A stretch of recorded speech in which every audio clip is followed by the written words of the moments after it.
भाई और बहनों, भाजपा विरासत भी विकास भी इस मंत्र पर चल रही है।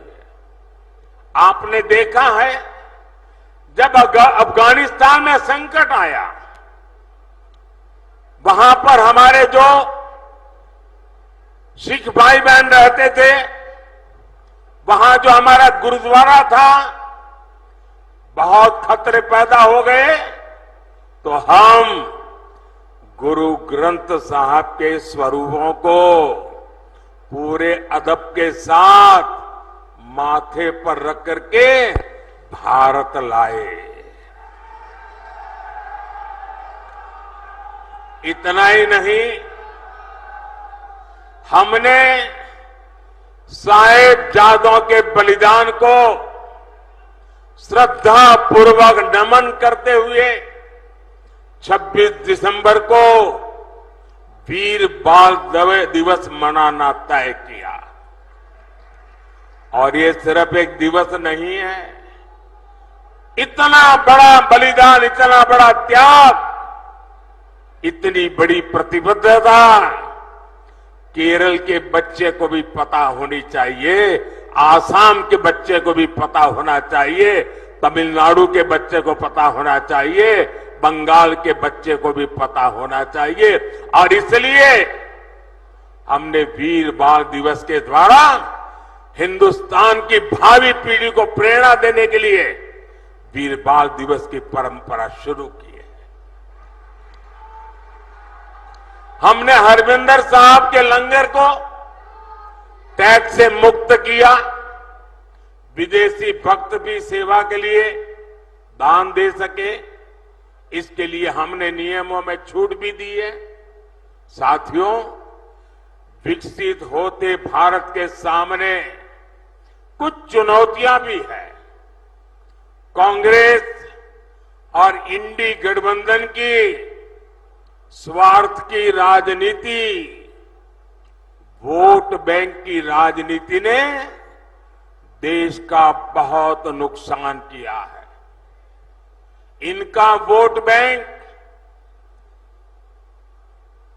जो वोट बैंक के प्रति उनका प्यार था कि बंटवारे के समय के हमारे करतारपुर साहिब पर भारत का अधिकार नहीं जता पाए, यही लोग हैं जो अपने वोट बैंक के लिए लगातार राम मंदिर का विरोध करते रहे। अपनी तुष्टीकरण की इसी राजनीति की वजह से इंडी गठबंधन सीएए का भी विरोध कर रहा है।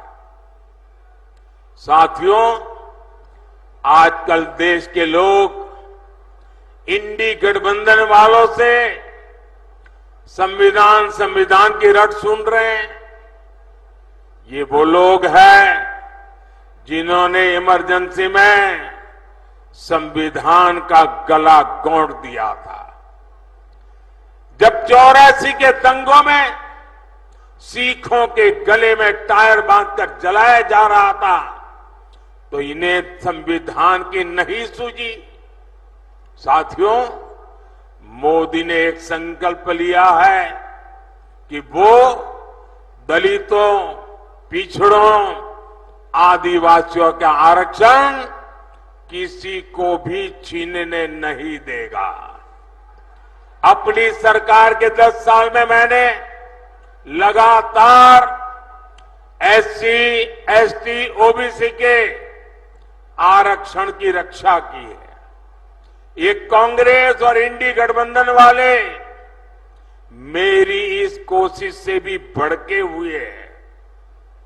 दरअसल आरक्षण को लेकर इनके खुद के इरादे बहुत खतरनाक हैं। इनका पूरा track record SC, ST, OBC का आरक्षण छीनने का रहा है।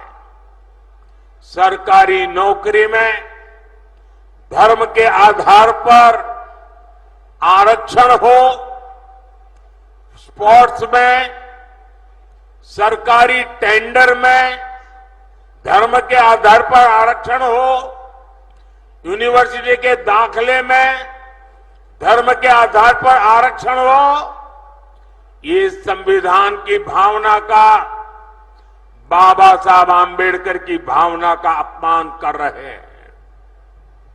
ये दलितों और पिछड़ों का आरक्षण छीनकर उसे सिर्फ और सिर्फ मुसलमानों को देना चाहते हैं। ये धर्म के आधार पर देश को बांटने की एक और बड़ी गहरी साजिश है। 2024 के इस चुनाव अभियान में मोदी ने इनकी इस सबसे बड़ी साजिश से पर्दा उठा दिया है, उनको बेनकाब कर दिया है और इसलिए बौखलाए हुए हैं और लगातार मोदी को नई नई गालियां देते रहते हैं। भाई और बहनों, आप भी जानते हैं कांग्रेस भ्रष्टाचार की जननी है। 60 साल तक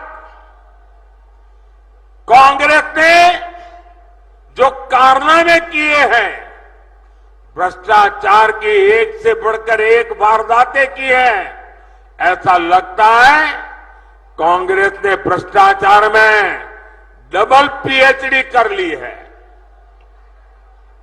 और अब कांग्रेस के साथ एक और कट्टर भ्रष्टाचारी पार्टी भी जुड़ गई है। इतना ही नहीं, ये भयंकर झूठवादी पार्टी भी है।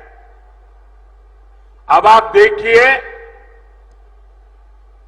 यहां तो आमने सामने लड़ने का ड्रामा कर रहे हैं, दिल्ली में एक साथ चुनाव लड़ रहे थे और लोग भूले नहीं कि ये झूठवादी पार्टी, ये कट्टर भ्रष्टाचारी पार्टी की पहली सरकार कांग्रेस के समर्थन से दिल्ली में बनी थी।